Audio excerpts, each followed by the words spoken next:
नमस्कार। सूचना एवं जनसंपर्क विभाग की प्रस्तुति हिमाचल बुलेटिन में आपका स्वागत है। पेश है आज के समाचार।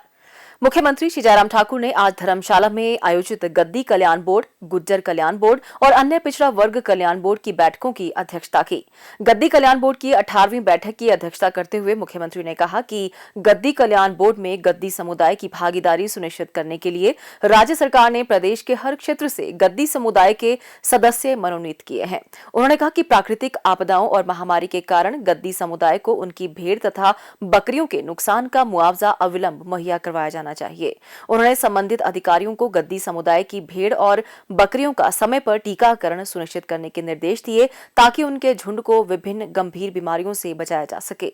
उन्होंने संबंधित अधिकारियों को बैठक में उठाए गए जनजातीय एवं दुर्गम क्षेत्रों में स्वास्थ्य और शैक्षणिक संस्थान खोलने और स्तरोन्नत करने संबंधी मुद्दों की अलग से निगरानी करने के भी निर्देश दिए। मुख्यमंत्री ने कहा कि राज्य सरकार ने भारत सरकार के जनजातीय कार्य मंत्रालय द्वारा गैर जनजातीय क्षेत्रों में रहने वाले जनजातीय लोगों के विकास के लिए पिछले 3 वर्षों के दौरान 40 करोड़ रुपए की राशि प्राप्त करने में सफलता प्राप्त की है।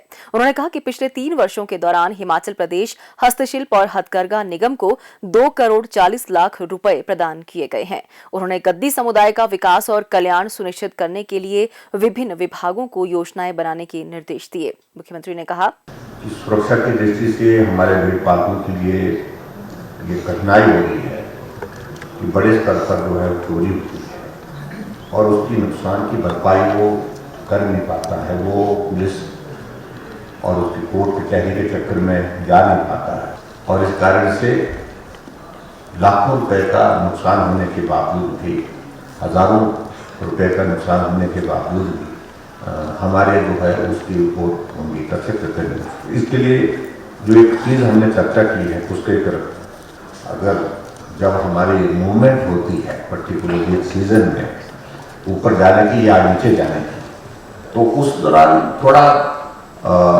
हम पुलिस डिपार्टमेंट के साथ कोऑर्डिनेशन का एक मैकेनिज्म डेवलप करें, इस बात को सुनिश्चित करें। श्री जयराम ठाकुर ने गुज्जर कल्याण बोर्ड की 21वीं बैठक की अध्यक्षता करते हुए कहा कि राज्य सरकार गुज्जर समुदाय के कल्याण और विकास के लिए प्रतिबद्ध है और उनके कल्याण के लिए कई योजनाएं कार्यान्वित की जा रही हैं।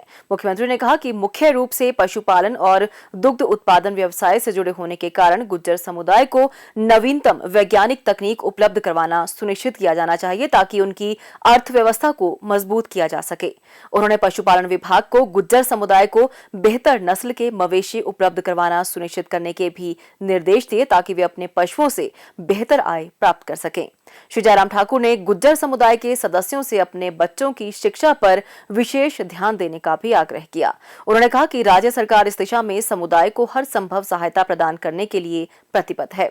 उन्होंने कहा कि राज्य सरकार के प्रयासों से ही जनजातीय क्षेत्र के लोगों की स्थिति अन्य सभी राज्यों से बेहतर है। मुख्यमंत्री ने कहा गुज्जर समुदाय को जो है वो जनजाति का दर्जा देने के लिए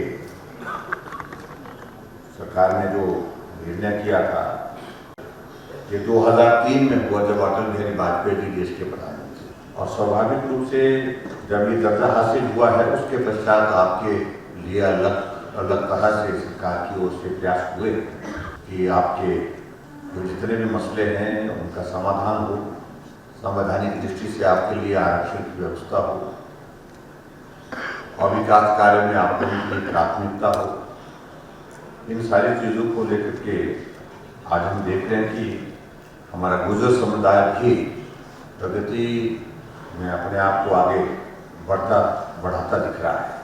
श्री जयराम ठाकुर ने हिमाचल प्रदेश अन्य पिछड़ा वर्ग कल्याण बोर्ड की 12वीं बैठक की अध्यक्षता करते हुए कहा कि राज्य सरकार ने अन्य पिछड़ा वर्ग के अधिक से अधिक लोगों को लाभान्वित करने के लिए वर्ष 2018 में आय सीमा को 6 लाख रुपए प्रति वर्ष से बढ़ाकर 8 लाख रुपए प्रति वर्ष किया है। उन्होंने कहा कि राज्य में सरकारी नौकरियों में अन्य पिछड़े वर्ग के युवाओं को पर्याप्त अवसर प्रदान करने के लिए प्रदेश सरकार द्वारा सीधी भर्ती के माध्यम से प्रथम और द्वितीय श्रेणी के पदों के लिए 12% और तृतीय एवं चतुर्थ श्रेणी के पदों के लिए 18% आरक्षण प्रदान किया जा रहा है। मुख्यमंत्री ने कहा कि प्रदेश में अन्य पिछड़े वर्गों की पहचान के लिए ओबीसी आयोग की स्थापना की गई है और इस आयोग की सिफारिशों के आधार पर राज्य सरकार द्वारा 52 जातियों को अन्य पिछड़ा वर्ग की सूची में शामिल किया गया है। उन्होंने अधिकारियों को बैठक में दिए गए सभी सुझावों पर विचार करने के निर्देश दिए। श्री जयराम ठाकुर ने कहा कि राज्य के सभी समुदायों के समान और संतुलित विकास से ही प्रदेश का चहुमुखी विकास सुनिश्चित किया जा सकता है। उन्होंने कहा कि राज्य सरकार प्रदेश के सभी लोगों को शिक्षा, स्वास्थ्य और विकास के लिए बेहतर और समान अवसर उपलब्ध करवाना सुनिश्चित कर रही है। मुख्यमंत्री ने कहा, इस वर्ग के लिए सरकार की ओर से जो प्रयास और प्रयत्न हमेशा आगे बढ़ाने के लिए, चाहे वो विकास की दृष्टि से है, चाहे वो विकास के अलावा दूसरे सामाजिक दृष्टि से उत्थान के लिए है, विभिन्न योजनाओं के माध्यम से हम काम करते ही हैं। पिछड़ा वर्ग के लिए एक आयोग का भी गठन हुआ है और इस आयोग की सिफारिशों के आधार पर प्रदेश सरकार द्वारा ओबीसी की सूची में अभी तक 52 जातियां इसमें शामिल है, 52, और ओबीसी को अधिक से अधिक लाभ पहुंचाने के लिए हमेशा जो प्रयत्न किए जा रहे हैं उसमें हम जिक्र करें, जो हमारी जो इसी उद्देश्य से हमारी सरकार ने जो क्रीमी लेयर में आय सीमा का जो वर्ष 2018 में 6 लाख रुपए थी उसको बढ़ा करके 8 लाख रुपए किया है। स्वास्थ्य एवं परिवार कल्याण विभाग द्वारा दोपहर 2 बजे जारी बुलेटिन के अनुसार प्रदेश में कोरोना संक्रमण की जांच के लिए आज 1020 लोगों के सैंपल लिए गए, जिनमें से 355 लोगों की रिपोर्ट नेगेटिव पाई गई है, जबकि 658 लोगों की रिपोर्ट आना बाकी है। अभी तक 39,23,517 लोगों की जांच की जा चुकी है, जिनमें से 36,94,923 सैंपल की जांच नेगेटिव पाई गई है। प्रदेश में कुल 2,27,918 लोगों में कोरोना वायरस के संक्रमण की पुष्टि हुई है, जिनमें से 2,23,473 लोग इस बीमारी से ठीक हो चुके हैं और 585 व्यक्ति उपचाराधीन हैं।